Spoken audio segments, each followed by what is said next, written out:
EnglishForEconomists.com. Lessons for anyone who needs to speak about the economy in English. Today is January 8th, and this is the first podcast of the year, 2022. How did you celebrate the new year? As for me and my family, no parties.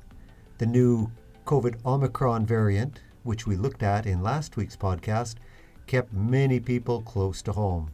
This week, our economic news comes out of China, and it concerns the huge real estate property developer Evergrande Group. Pay attention and listen for the following words to hear how they are used in context. I'll give you their definitions at the end in case you still don't understand.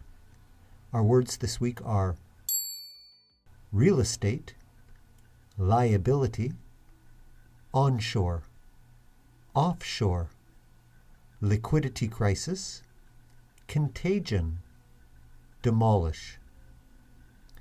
To begin, let me tell you that the Chinese Evergrande Group was founded in 1996. It sells apartments mostly to upper and middle income buyers. In 2018, it became the most valuable real estate developer in the entire world. Evergrande is a huge company. It owns more than 1,300 or 1,300 real estate projects in over 280 cities in China. Besides that, it is also involved in a number of other industries in the field of electric vehicles, healthcare, and even television production. It is the second largest property developer in China by sales.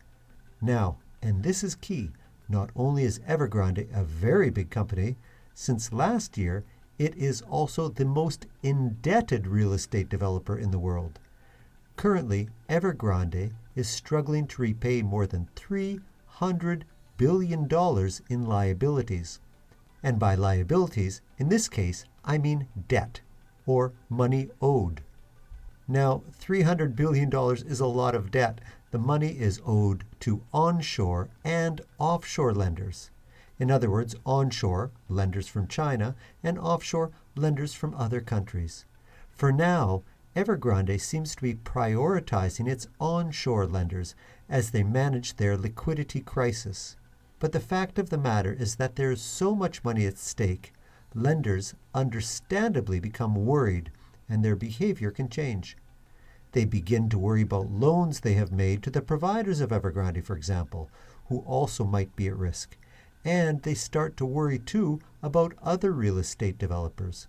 So the worry in China is of contagion. Because of their experience with Evergrande, banks in China may begin to restrict loans to other property developers. So contagion is when an economic problem begins to spread, harming other areas, just like a spreading sickness. Now, just when you think things couldn't get any worse for Evergrande, they did. Earlier this week, authorities in China ordered Evergrande to demolish 39 buildings in 10 days because they say the building permits were illegally obtained. And by demolish, I mean to tear down, to destroy. How they can possibly demolish so many buildings in such a short time is a mystery to me. Hopefully they'll find another solution to this problem.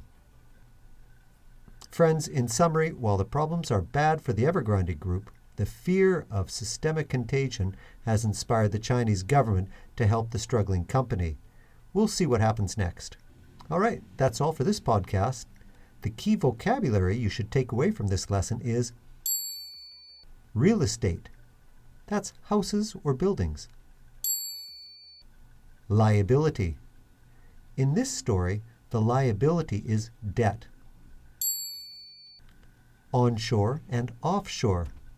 Well, that means inside of a country and outside of the country. Liquidity crisis. That's a lack of cash or liquid assets. Contagion. The spreading of something negative, like fear or an illness. Real estate. That means houses or buildings. Real estate.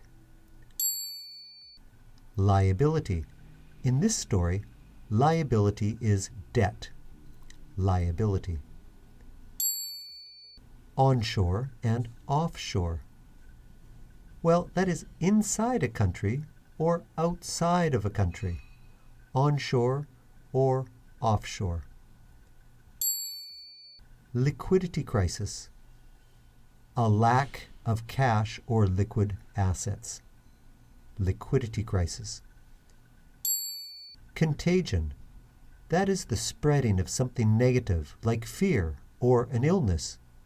Contagion. Demolish, to knock down, to tear down a building, for example, to demolish. I really hope you enjoyed this podcast lesson. If you'd like to take some specialized English classes to learn to speak about the economy, come visit EnglishForEconomists.com. Happy New Year to all of you. Hopefully 2022 is the year you'll really improve your English. The world needs good economists who can communicate across borders because, as we saw in this lesson, economic problems are frequently global. So keep up the good work. And until next time, this is Alan Robert. Goodbye.